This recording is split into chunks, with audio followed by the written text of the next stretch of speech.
Nah, banyak hal yang dampak positif yang dapat dimunculkan. Itu pertama, Gorontalo menjadi daerah satu-satunya di Sulawesi atau bahkan di Indonesia Timur yang berstatus daerah istimewa. Ini akan menarik Gorontalo menjadi populer di kalangan masyarakat Indonesia, sehingga akan muncul rasa penasaran dari daerah-daerah lain akan berkunjung ke Gorontalo, dan itu berkah. Uang-uang selama ini sektor pariwisata dikembangkan, ini akan sangat. Artinya dengan status Gorontalo sebagai daerah istimewa, Gorontalo akan mengalami lompatan-lompatan kemajuan. Jadi bukan percepatan lagi, tapi lompatan kemajuan. Yang kedua adalah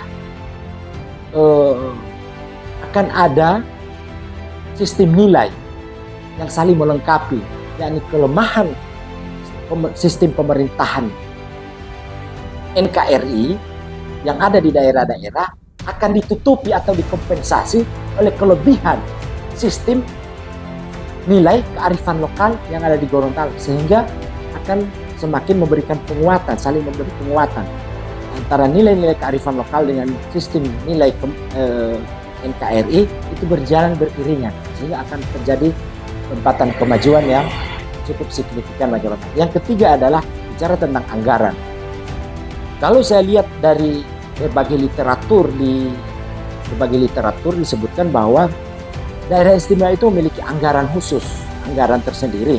Kalau setahu saya misalnya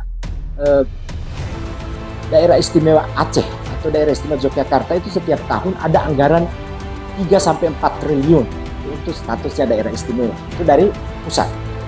Dana insentif keistimewaan itu 3-4 triliun. Itu artinya kalau hari ini Provinsi Gorontalo mengelola dana 2 triliun, pemerintah provinsi saja, maka akan ada tambahan 4 triliun atau 3 triliun, maka ada 5 triliun yang dikelola oleh pemerintah provinsi ke depan kalau dia mengalami lompatan-lompatan. Itu yang disebut dengan dampak positif terhadap ini.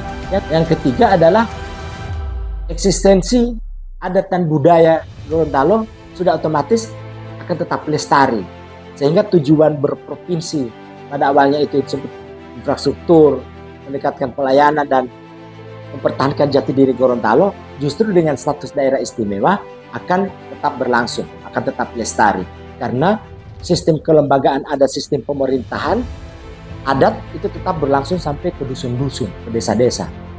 Nah, sehingga sistem pemerintahan di kecamatan, ada yang disebut camat itu sebagai ulea lodiku, kemudian kepala desa sebagai taudaa atau walaupulu, itu akan terus berlangsung dan memberi spirit terhadap kehidupan masyarakat Gorontalo.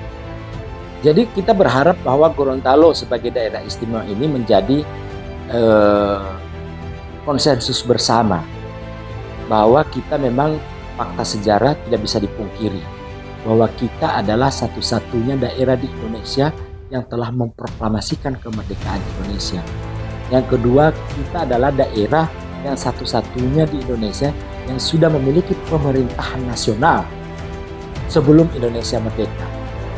Yang ketiga, kita memiliki sistem pemerintahan tradisional, sistem pemerintahan adat yang sudah berlangsung ratusan tahun. Nah, ini merupakan keistimewaan Gorontalo yang dijamin oleh undang-undang, khususnya Undang-Undang Dasar 45 Pasal 18B ayat 1 dan 2 setelah diamandemen. Yang kedua adalah Undang-Undang Dasar Undang-Undang Nomor 22 Tahun 48. Artinya wacana tentang daerah istimewa ini bukan hanya sekedar wacana, tapi adalah sebuah fakta sejarah, dan kita orang Gorontalo harus bangga dan menghormati ini. Bagaimana mungkin pemerintah pusat mau menghormati, mau merealisasikan ini kalau kita sendiri orang Gorontalo tidak menghargai eksistensi sejarah yang ada di Gorontalo.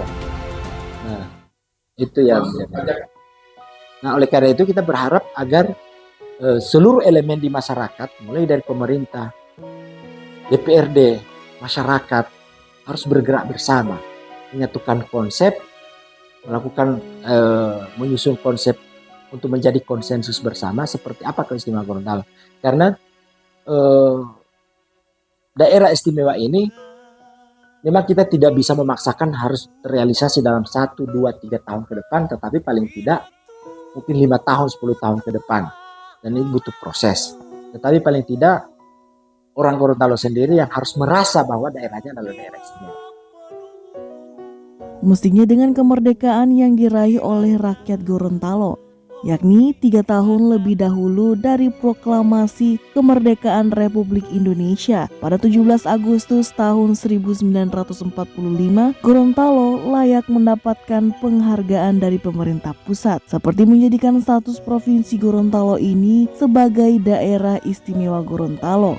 Karena dengan kemerdekaan yang lebih awal, Gorontalo tidak beda dengan Aceh dan Yogyakarta yang telah memperoleh status sebagai daerah istimewa.